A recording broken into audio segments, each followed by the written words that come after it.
न आसमां होता न ज़मीं होती अगर मेरी माँ तुम ना होती। हेलो दोस्तों, कैसे हो आप सब। उम्मीद करता हूँ सब बढ़िया ही होगा। स्वागत है आपका आपके अपने channel Indira TV the story box में। आज हम आपको एक माँ की दर्द भरी कहानी सुनाने जा रहे हैं। तो आइए इस खूबसूरत कहानी की शुरुआत करते हैं। कहानी का नाम है बूढ़ी माँ। 5 साल हो चुके थे बेटे को अपना घर छोड़कर विदेश में बसे हुए। इन 5 सालों में बूढ़ी माँ और भी ज़्यादा बूढ़ी हो गई थी। 75 वर्ष की उम्र में लक्ष्मी देवी की याददाश्त काफ़ी कमज़ोर होती जा रही थी। उन्हें रोज़मर्रा की चीज़ें याद न रहती, लेकिन जो उन्हें हमेशा याद रहता वह था उनका बेटा। दिन हो या रात, एक पल भी ऐसा न होता जब उन्हें अपने बेटे की याद न आती। दूसरी तरफ बेटा था जो साल भर में एक आधा बार अपने माँ को फ़ोन कर लिया करता और 1-2 मिनट से ज़्यादा बात भी नहीं करता था। फिर भी वह बूढ़ी माँ टकटकी लगाए अपने बेटे का इंतज़ार करती रहती थी। एक दिन बेटे का विदेश से फ़ोन आया। हेलो हेलो, सुन रही हो ना माँ? मोहन बोल रहा हूँ, तुम्हारा बेटा। कैसी हो माँ? मैं ठीक हूँ बेटा। तुम, बहू और मेरा पोता कैसा है? माँ ने पूछा। सब अच्छे हैं माँ। मैं अगले हफ्ते गांव आ रहा हूँ माँ, तुम्हें लेने। अब हम सब साथ में ही लंदन में रहेंगे माँ। तुम्हारी बहू कह रही थी माँ को यहाँ पर लेकर आओ, बेचारी अकेली वहाँ परेशान होती होगी। बेटे ने कहा। माँ की बूढ़ी सूखी आंखें आंसू से भीग गई। उसके कमज़ोर शरीर के नस नस में खुशी की लहर दौड़ गई। बेटा और बहू का अपने प्रति प्रेम देखकर माँ का मन खुशी से भर आया। बेटे ने आगे कहा, माँ तैयार रहना माँ, मुझे ज़्यादा दिन छुट्टियाँ नहीं हैं। जिस से जितने पैसे लेने हैं लेकर अपना, तब तक मैं प्रॉपर्टी डीलर से बात कर लेता हूँ। घर के लिए माँ ने पूछा। हाँ माँ, गांव का घर हमें बेच देना पड़ेगा। अब हम साथ में ही रहने वाले हैं तो वहाँ पर घर रखने का कोई मतलब नहीं है माँ, बेटे ने कहा। बुढ़ापे की वजह से ठीक से चलने में अक्षमता माँ ने पूरे मोहल्ले में घूम घूम कर अपनी इस खुशखबरी को सबको सुनाया। सभी को खुशी हुई।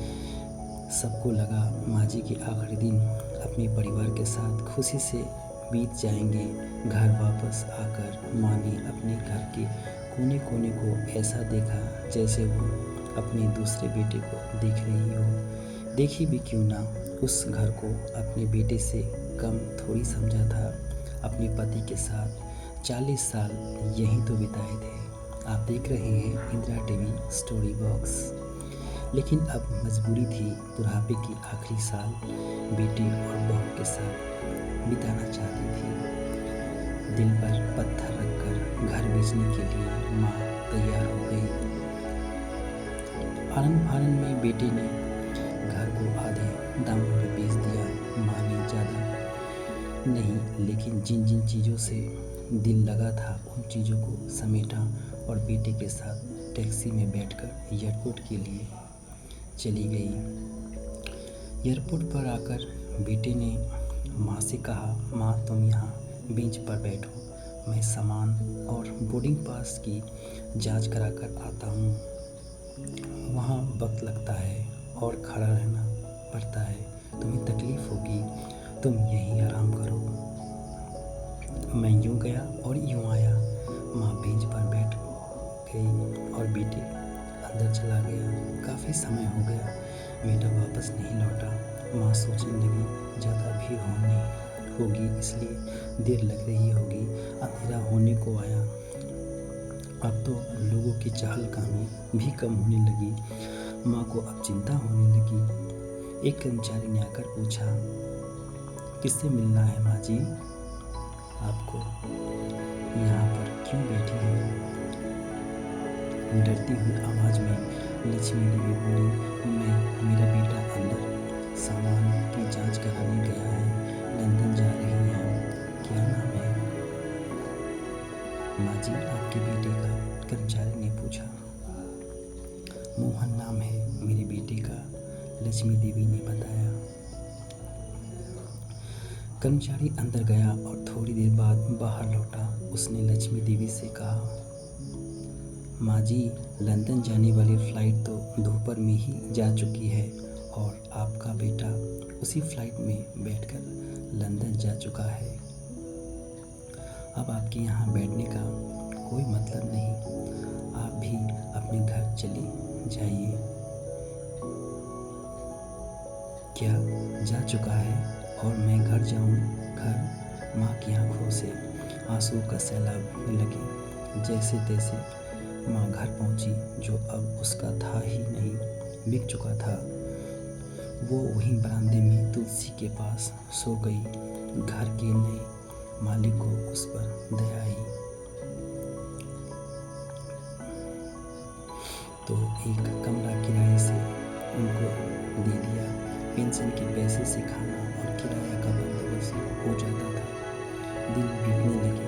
कुछ दिन बाद घर के नए मालिक ने लक्ष्मी देवी से कहा, माँ जी आप अपने रिश्तेदार के यहाँ पर जाकर क्यों नहीं रहती? इस उम्र में आपके लिए वही अच्छा होगा।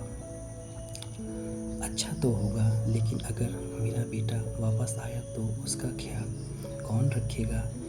मेरा बेटा बहुत भोला है, उसे अपना ख्याल रखना बिल्कुल नहीं आता। मैं कहीं नहीं जाऊंगी, क्या पता कब उसे मेरी ज़रूरत पड़ जाए। माँ ने कहा।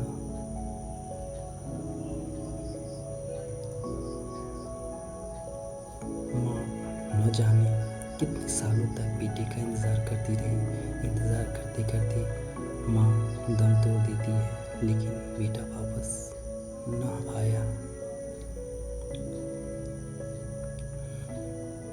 दोस्तों सच बता रहा हूँ आप सभी को, माँ की ऐसी बात सुनकर मेरी आंखें में भी आंसू आ गए। किसी ने सच ही कहा है, भूत कुपूत हो सकता है लेकिन माता कभी कुमाता नहीं होती। दोस्तों आप सभी से हाथ जोड़कर विनती करता हूँ, अपने माता पिता की जितनी हो सके सेवा करना, उसके साथ कभी बुरा बर्ताव मत करना।